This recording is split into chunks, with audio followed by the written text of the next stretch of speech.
Buenas tardes, soy el doctor Jorge Mayo y desde Buenos Aires, República Argentina, transitando el mes de octubre del año 2021, hoy me voy a referir a los actos que realiza la policía respecto a las funciones y atribuciones que según les otorga los códigos de procedimiento en lo penal.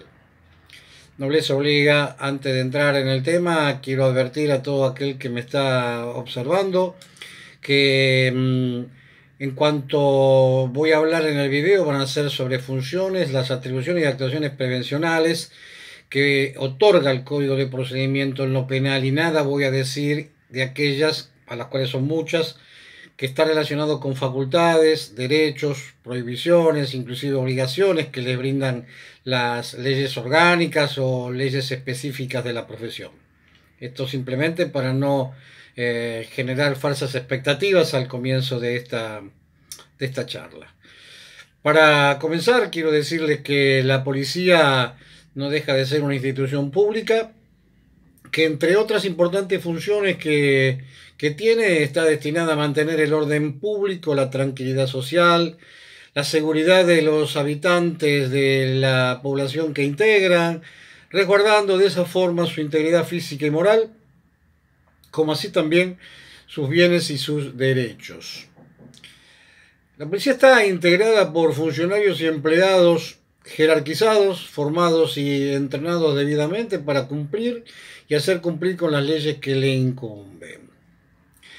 ¿Cuáles son las funciones de la policía que establece los códigos procesales? Los códigos procesales, entre otras cosas, investigar por orden de autoridad competente, que sería en este caso por orden de la justicia, fiscal de instrucción, o en este podría llegar a ser un juez correccional o un tribunal que esté dando alguna directiva respecto a alguna investigación que esté en curso. También investigar por iniciativa propia de aquellos casos de urgencia. También puede ser en virtud de denuncias que le radiquen sobre aquellos delitos de acción pública y también pueden ser dependientes de acción privada los que se radican dentro de la propia esfera de la policía, de las comisarías particularmente. Otra es impedir que los hechos que se hayan cometido lleguen adelante con consecuencias delictivas ulteriores a ese delito que se cometió. Otra es individualizar a los culpables, a los autores, a los cómplices, también reunir las pruebas pertinentes sobre los delitos que se hayan cometido. Si estos delitos fueran de acción dependiente de instancia privada, y acá hago un pequeño paréntesis para ampliarlo, es decir, acá lo que debe hacer es detenerse a verificar quién es la persona que denuncia, porque la necesidad legal es que tiene que ser la víctima. Y otra cuestión en particular que tengan en cuenta, que esto ya lo he conversado en el video que precisamente habla sobre denuncias, si estas personas van a instar o no la acción penal a los efectos de poder continuar con esa investigación. Las atribuciones de la policía según nuestro código de procedimiento. En realidad, la voz atribuciones que utiliza la norma precisamente se refiere más bien a facultades. Y entre ellas decimos, recibir denuncias. Bueno, esto ya lo sabemos, de perogrullo tener que ampliarlo sobre el tema, pero digo, aquellas denuncias de acciones públicas, aquellas dependientes de instancias privadas, las privadas dijimos no, porque las privadas se realizan por intermedio de querellas, los hacen los abogados particulares por correspondiente por la ley. Hoy en la actualidad se utiliza mucho el online, hacer denuncias vía online, y todavía seguimos tradicionalmente con las denuncias que son por escrita. También como atribución tiene de cuidar los rastros materiales que hubiese dejado el delito, que sean conservados y que el estado de las cosas no se modifiquen. Esa es una de las cosas importantes a tener en cuenta, porque hasta que llegue el Ministerio Público, es decir, el fiscal, o bien puede llegar policía científica. Preservar el lugar de los hechos es importante porque eso es una forma de, valga redundancia, preservar los elementos probatorios. Disponer esto, en caso necesario, de que ninguna de las personas que se hallan en un lugar del hecho o sus adyacencias se aparten del lugar para que se terminen de realizar las diligencias, de lo que debe darse cuenta precisamente en forma inmediata el Ministerio Público Fiscal. Esto vulgarmente se lo conoce con el nombre de arresto procesal. Muchas personas utilizan la palabra demorado. A mí particularmente no es de mi agrado que se utilice esta palabra porque precisamente no existe dentro del argot judicial, no existe dentro de ningún ordenamiento la palabra demorado. Digo, esta es una de las situaciones interesantes para tomar en cuenta, que es un arresto procesal hasta que se terminen las diligencias. Esto, como un ejemplo, es si se produce un hecho delictivo en el cual hay mucha gente involucrada porque hay testigos, porque se robó un banco particularmente, hay mucha gente como clientes, bueno, que nadie se mueva al lugar, se le tomarán declaraciones, en fin, hasta de dilucidar si dentro de ellos puede estar alguna de las personas involucradas en el delito. Si hubiera peligro de cualquier tipo de demora que comprometa el éxito de la investigación, entonces acá se deberá hacer constar el estado de las cosas, de las personas, de los lugares, con actas o con fotos o planos o fotografías, hasta que arroje algún resultado que las operaciones lo aconseje policía científica, por ejemplo. Una de las cosas más, digamos, que se utiliza dentro de policía es el disponer los allanamientos y las requisas urgentes. Y acá siempre hablamos del artículo 222 y el 225 del Código de Procedimiento. Por supuesto, de eso se trata, por ejemplo, en provincia de Buenos Aires. Y utilizar estos dos artículos que habla de los allanamientos y las requisas urgentes, con inmediato aviso o al juez o al tribunal o al Ministerio Público Fiscal al que corresponda. Cuando hablamos de allanamiento, ¿qué estamos diciendo? Que es el ingreso en un domicilio a fines de una investigación. Dicho registro, que esa sería la palabra que correspondería, dicho registro se da en busca de qué, de objetos o personas relacionadas con un delito o con motivo de algún otro acto procesal, algún embargo, incautar, secuestrar, sacar fotos del lugar. Como estamos hablando de la restricción de derechos constitucionales, es decir, a la inviolabilidad del domicilio y de la intimidad, la orden de allanamiento deberá ser dictada, escrita y fundada, determinada por un órgano judicial, por un juez. Siempre debe ser por un juez. Pero precisamente en este artículo del 294, inciso 5 del Código de Procedimiento de la provincia de Buenos Aires, permite realizar esta diligencia sin orden a la policía como una acción excepcional. Solamente estamos hablando de casos urgentes, siempre y cuando se den, por ejemplo, si hubiese una denuncia de una persona donde haya visto que se introducía a alguien en una casa o en un local, digamos, con indicios vehementes de que estaban con intenciones de cometer un delito. O también podría estar introduciéndose en una casa local alguna persona que está imputada de un delito a quien se la está persiguiendo con el afán de aprenderlo. También, si se escuchan voces que provienen de una casa o local, yo siempre me manejo dentro de aquellas palabras que utiliza el código para no confundirnos, ¿no es cierto? Pero estamos hablando proveniente de una casa local que se advierte que se está cometiendo o bien un delito o probablemente se esté pidiendo socorro, auxilio, porque está produciéndose un incendio o a una persona que se le agarró un infarto o algo parecido. En cuanto a la requisa personal, es una medida de coerción procesal real por el medio del cual se va a procurar examinar el cuerpo de una persona y las cosas que lleva en sí o consigo dentro de su ámbito de esfera personal. ¿Con qué finalidad lo hacemos esto? Con el hecho de proceder a la incautación o al secuestro o verificación, en tal caso, de elementos que pueden estar relacionados con la comisión de algún delito.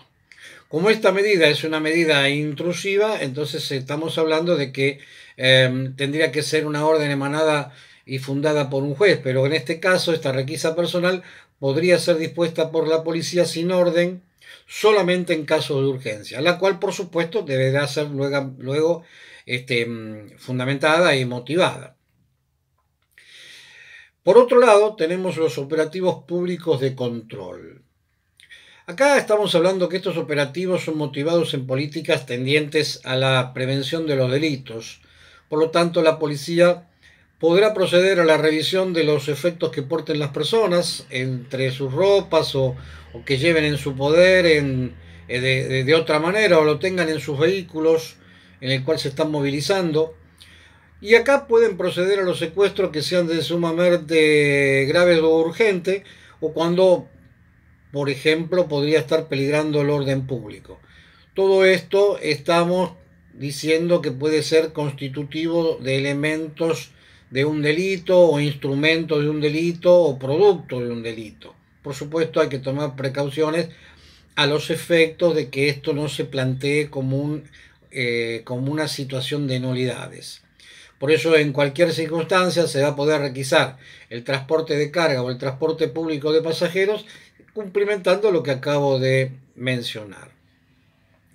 Ustedes van a ver que en las rutas o en la calle existen puestos policiales que detienen a vehículos al azar y con el objeto de hacer controles. Estos controles de dos formas o los realizan por dos situaciones. Tanto de tránsito, propiamente dicho, que es para verificar la documentación de los vehículos, que esté todo en regla, o que se encuentre algún conductor alcoholizado. O bien directamente por prevención policial para detectar o evitar comisiones de delitos. Y acá volvemos a lo mismo, ¿no es cierto? Estamos hablando de que el Código de Procedimiento le permite o le da esos permisos en cuanto a las funciones, atribuciones, registros y requisas que de ahí surgen sin orden de un juez. Por supuesto que se encuentran los vehículos detenidos, los autos, camiones, colectivos, lo que fuere, porque no viene conduciendo una persona y entonces estamos hablando de que no solamente estamos deteniendo al vehículo, sino también estamos de alguna manera deteniendo a la persona. Esto es, por cierto, por un corto tiempo en tal caso y bueno, hay mucha gente que critica la medida. Yo en particular estoy de acuerdo porque son medidas de seguridad y son medidas cautelares que respetando la forma de hacer y las cuestiones son a mi parecer importantes.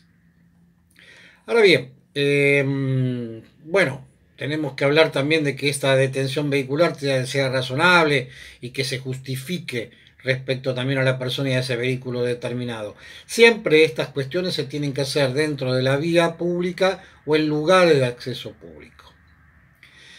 Otra de las atribuciones que tiene la policía precisamente es ordenar la clausura de locales. Esto si se ha cometido dentro del local un delito grave y podemos proceder como policía de acuerdo al artículo 149, es decir, el arresto. Y por supuesto lo que se va a hacer es ordenar la clausura, que permite el personal propiamente dicho, ante una situación grave, clausurar después de haber hecho las diligencias el local, puede ser un local bailable, un bar, un banco, etcétera. Y luego de esta diligencia, cerrar, clausurar, que puede ser en forma temporal, puede ser en forma definitiva todo el edificio, sus ingresos, donde colocará las fajas de clausura, y que también puede ordenar, puede disponer de que las personas no se alejen entre sí, no se abren entre sí, no se alejen del lugar, que también fíjense en ustedes que con esta situación que es para interrogarlas individualmente, estamos hablando de que se puede producir tranquilamente un arresto procesal también. Otra de las atribuciones que da el Código de Procedimiento es de interrogar a los testigos, a que ya esto lo hemos conversado en alguna oportunidad, no obstante que se le toma esa declaración testimonial, sino también que se le tiene que tomar juramento de decir la verdad. Aprender, otra de las atribuciones que tiene la policía. ¿A quién? A presuntos autores o partícipes de aquellos casos que puedan ser, no voy a usar la palabra sospechoso porque no entraríamos en el terreno de la discusión, pero aquellos que pudieron haber estado cometido o ha motivado algún tipo de delito. Y además disponer lo que se conoce con el nombre de la incomunicación, por un término que no tendrá que ser superior a las 12 horas. Cuando yo digo de aprender, que lo dice en realidad el código de procedimiento, yo simplemente lo que hago es expresar y mencionar lo que dice el código, hablo de la restricción de la libertad de locomoción con el propósito de trasladar a la persona ante la autoridad judicial o el Ministerio Público Fiscal competente para que esta autoridad posteriormente dirima la situación procesal, la situación procesal de la persona, si es que va a quedar o no en carácter de aprendida o si va a requerir la detención. El término aprehensión se utiliza para designar el acto mediante el cual una persona es privada de su libertad ante una situación posible o efectivo de delito por las fuerzas policiales o de seguridad. En cuanto a la incomunicación, acá estamos hablando de que cumple un doble efecto. Por un lado cautelar y por el otro indirectamente probatorio. En cuanto a lo cautelar, evita que los autores o partícipes que estuvieron presentes y que fueron en ese caso aprehendidos no tomen contacto entre sí. Por eso siempre es aconsejable de que sean alojados en distintos centros, en distintos, llámese, dependencias, calabozos o lo que fuere, a los efectos de que no tomen contacto entre sí, por un lado. Y por el otro lado, permite que los materiales probatorios a los que fueron recepcionados procesalmente hablado se salvaguarde. Esta medida, la de la incomunicación, tampoco podrá prolongarse por más de 12 horas, excepto que la autoridad judicial así lo disponga. Otra de las atribuciones es el uso de la fuerza pública en la medida de lo necesario. Acá se debe tener presente los principios básicos que hablamos de la necesidad, la legalidad y la proporcionalidad. Estas cuestiones están plasmadas en dos documentos importantes, principales. Estos principios sobre el uso de la fuerza que habla la ONU en el año 1990 y el otro sería como documento el Código de Conducta de Funcionarios encargados de hacer cumplir la ley. Cuando hablamos de la legalidad, se supone que el beneficio del uso de la fuerza se encuentre velado por ley, porque es una garantía de claridad, de previsibilidad y de conocer aquellos supuestos en los cuales podría ejercerse la fuerza. La proporcionalidad se supone que existe una relación armoniosa entre el riesgo que se presenta y las diferentes alternativas para hacer uso de la fuerza, porque evidentemente el uso de esta puede ser letal o no. La necesidad supone que únicamente se use la fuerza cuando no haya otra alternativa. Otra de las atribuciones es informar al presunto imputado y víctimas sobre los derechos constitucionales que le asisten. Esto es muy común escuchar donde al presunto imputado se les lee sus derechos al momento de ser aprehendido en la vía pública, y esto es el artículo 60 del Código de Procedimiento, y cuando ya está dentro de la dependencia policial y se están haciendo las actuaciones prevencionales, lo que se hace es llamarlo, citarlo y leerle y entregarle lo que vulgarmente se lo conoce con el nombre de papeleta, que es ni más ni menos que donde se transcribe ese artículo 60 del Código de Procedimiento. En cuanto a las víctimas, entonces se le entrega copia también de aquellos artículos que están también transcritos en papel desde el 83 al 88 del Código de Procedimiento. Por otro lado, hablamos del secuestro de correspondencia y la prohibición. O sea, se puede secuestrar la correspondencia, pero está prohibido abrirlas. La policía tiene prohibido abrir la correspondencia que se secuestre. Entonces, la tendrá que remitir en forma intacta a la autoridad judicial correspondiente, excepto en casos urgentes donde podrá ocurrir a la más inmediata autoridad y que le dé la apertura si creyese que sea necesario. Por otro lado, tenemos la comunicación y actuación.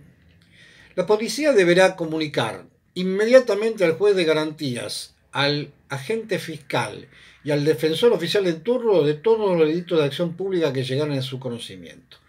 Acá amplío un poquitito para no extenderme mucho en este video, ¿no? Pero digo que cuando se produce un hecho delictivo, por lo general cuando tenemos personas aprehendidas, debe dársele inmediato aviso a estos tres órganos judiciales. Y cuando digo los tres, digo eso, los tres. Es decir, no es que llamo al fiscal y ya está. No, tengo que llamar al fiscal, tengo que llamar al juez de garantías y tengo que llamar al defensor oficial a los efectos de comunicarle de que tengo, por ejemplo, un hecho delictivo de tales características para que precisamente el fiscal es el director y es el que va a dar las directivas del caso. Pero independientemente de eso, tienen que estar informados los tres órganos jurisdiccionales. Máxime si tenemos personas que están aprehendidas. Actuación de prevención. Cuando se verificare la intervención inmediata cuando no se verificare la intervención inmediata del Ministerio Público Fiscal, la policía es la que debe practicar la investigación observando todas las normas que indica para hacerse la IPP dentro del Código de Procedimiento. Y en este caso se va a armar una actuación de prevención. Es muy común que la policía actúe directamente de oficio, no se haga presente ninguna autoridad judicial en el lugar del hecho, excepto que sea un delito muy grave. Entonces, ¿qué hace la policía?